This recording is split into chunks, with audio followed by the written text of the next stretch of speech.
Hello friends, welcome to EPG Pathshala. I am Dr. Neetu Jain, working as Associate Professor at Indian Institute of Public Administration, New Delhi. Today, we are going to discuss about the topic Understanding Learning Process and Factors Influencing Learning. Before starting the discussion, let's have a look at the contents. Approaches to learning, ways of learning, methods of learning, factors influencing the learning process, and summary. After completing this module, the students will be able to understand the learning process, describe various ways of learning, approaches of learning, and identify the factors influencing learning. Approaches to learning can be different, and every approach has its own merit and demerit. So, these approaches can be broadly classified as formal or informal learning, self-directed and other directed learning. Informal learning, it is rather casual and incidental. Typically, there are no specified training goals as such, nor are there ways to evaluate the objective of training in achieving the outcome. Probably the most prominent form of informal training is learning from experiences on the job. Examples of informal learning are informal discussions, reading newspapers, journals, articles, etc. A novel approach is hearing the prominent speakers. Informal learning is very cost effective, but it is less effective than formal learning. This method is suitable when there is a strong intention to learn. Formal learning, it is based on certain standards that clearly dictate the learning objectives to be achieved. Here the methods of training are clearly indicated, and some evaluation techniques are also used to ensure that the training objectives are fulfilled. The formal methods are very systematic. Sometimes the evaluation is carried out in order to assess what the learner has learnt. Of course, there are limitations to the formal learning methods as well, as every type has its own merits and demerits. Self-directed learning, it includes the learner making the decisions about how the training and development experience will occur. This form of learning is becoming more popular as self-directed approach can be integrated with both formal and informal learning. Self-directed informal training includes activities like book reading, or you can read a topic of your choice, or you can decide the time of your learning. That is the benefit. Other directed learning, it includes learning where someone other than the learner specifies the training goals that will be met in training, and evaluation will also be carried out to assess whether the goals are met or not. Methods of learning, there are 4 methods of learning: A. Learning by observation, B. Learning by imitation, C. Learning by trial and error, D. Learning by insight.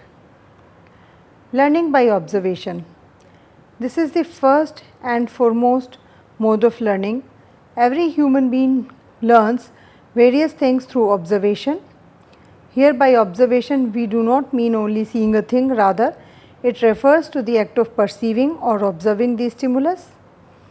In observation process, we do not take help of eyes only, rather we make use of other organs also, such as taste, touch, smell as well. We as a teacher should provide opportunity to the students to observe new things according to their interest. We should provide a chance to students to grasp the meaning of demonstration of an action. We should try to fix images of how the model looks in each step of the demonstration. Teachers should provide them verbal directions while students are observing the actions or things. Learning by imitation, students can learn very much by copying the actions Imitation is the tendency to repeat the observed actions of others. In the beginning, a child also learns his movements, actions and gestures by imitation. Students take very much interest in copying the action of others. We as a teacher or trainer can use this mode of learning in our teaching and learning process. A science teacher can teach about experiments through the mode of imitation. This imitation should be willing and deliberate attempt by the students. They should try to imitate the actions of the teachers consciously. Teachers or trainers should try to arouse interest in the learners about the action and then provide the opportunity or chance of imitating to them. Learning by trial and error. As we know that every human being learns from his or her own errors. Like this, trainees also learn from their own errors. They try to solve any problem, and if they do not succeed due to some errors, they try to work on it again. Therefore, a trainer should provide them feedback about their errors and the reasons of the errors as well. When trainees know the errors and their reasons, then they make another trial avoiding the errors which they made in their pre-trial. Here the role of a trainer or teacher is very important, as they provide the feedback about the errors after every trial and then provide them treatment of these errors so that they can avoid these errors in the next trial. Learning by insight. If an individual reaches the solution all of a sudden while solving a problem, we say that he has learned by insight. In fact, the person reaches the solution by understanding the relation between different aspects of a problematic situation. In daily life of a person, he or she comes across many problems and then he or she tries to solve them. In this solving process, they learn many principles, processes, facts and theories. These learnings can be said learning by insight. In the mode of learning's insight, trainees analyze the various aspects of the situation and try to establish a meaningful relationship among them. On the basis of this new perception, he defines the situation and the process goes on till he solves the problematic situation all of a sudden.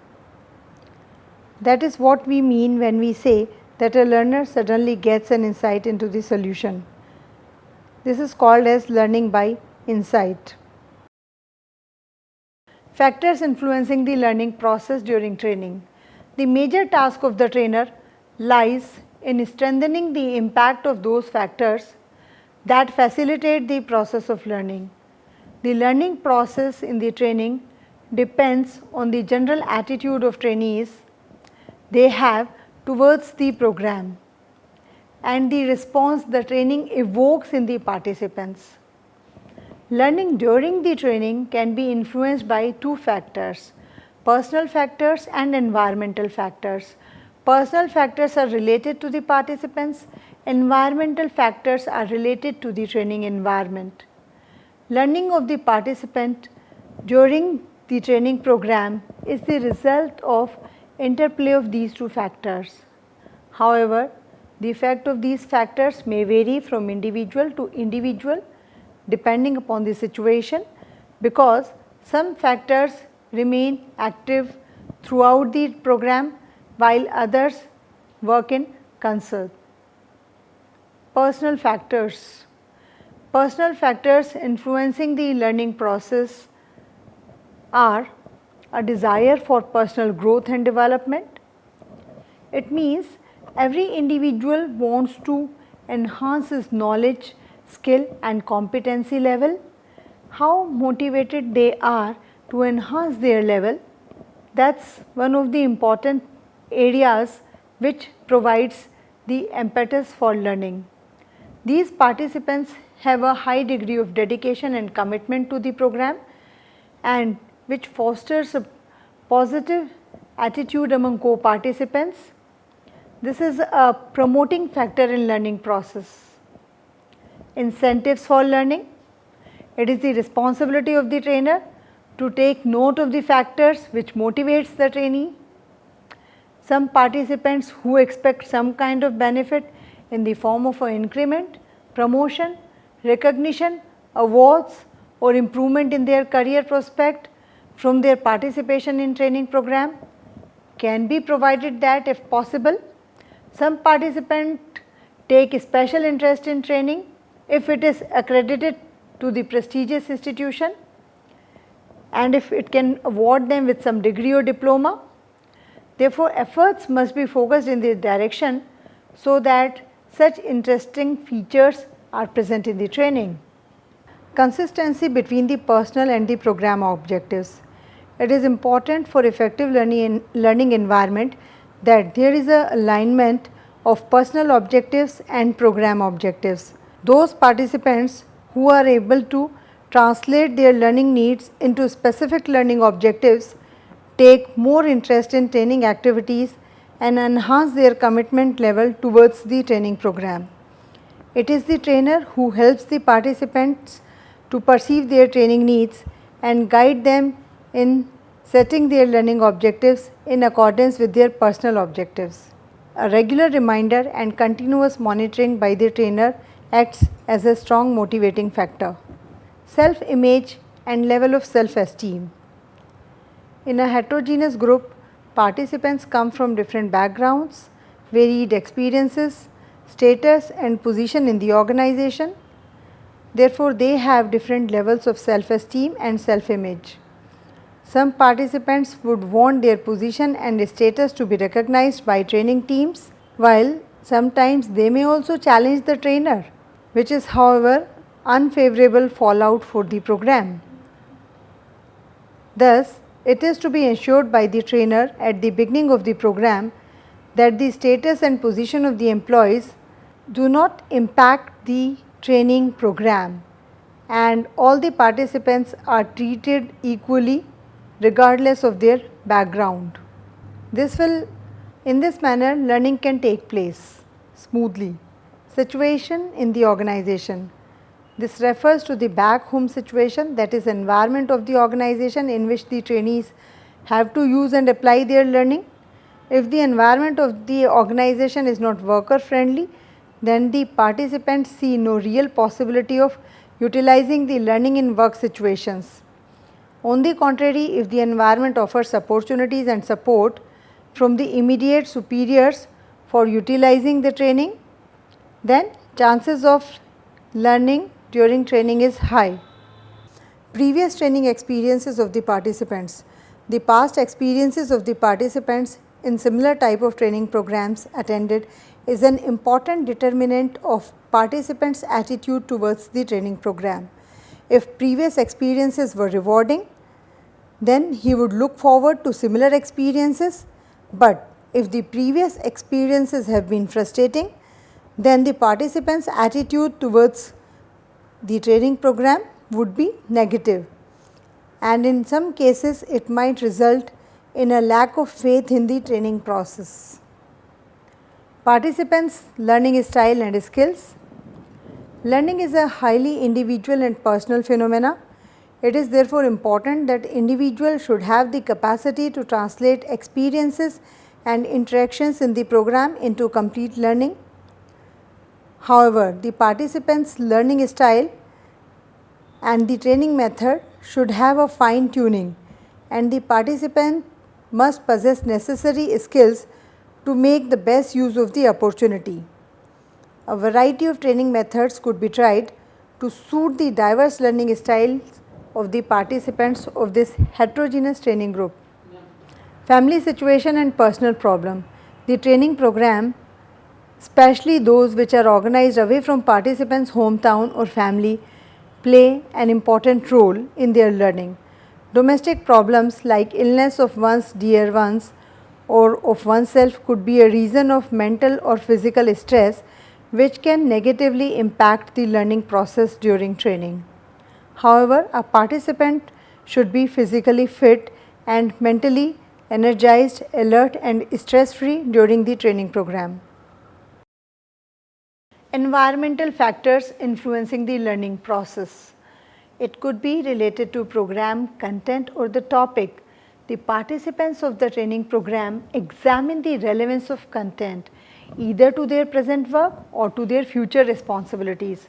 Some of the major concerns of participants are the extent to which the topics or modules interest them, whether they are important in their nature, which is relevant to their duties, what changes in terms of KSA, that is knowledge, skills, abilities, will the program offer, and what would be the quality of program or the session. Second is training strategies, methods and techniques. Training methods are important instrument for transmitting the content to the participants. Every training method has unique benefits which can facilitate active involvement of the participants and have a visible impact on the motivation of the participants. Therefore, selection and use of appropriate training method can help trainees in internalizing learning. Trainer and the training team. Participants' response to training activities and the learning stimuli depends on their perception of training team or trainers as individuals. The profile of trainer plays a very crucial role. Trainer's presentation style, his expertise, proficiency in topic, confidence level, query handling ability, his rapport with the participants, these are some of the important elements which makes the profile of a trainer. Relationship with other members of the group and the trainers. The relationship of participant with the trainer contributes a lot in the learning process. A positive and harmonious relationship serves as confidence building measure in the initial stage of the program and also helps in reconciling personal differences.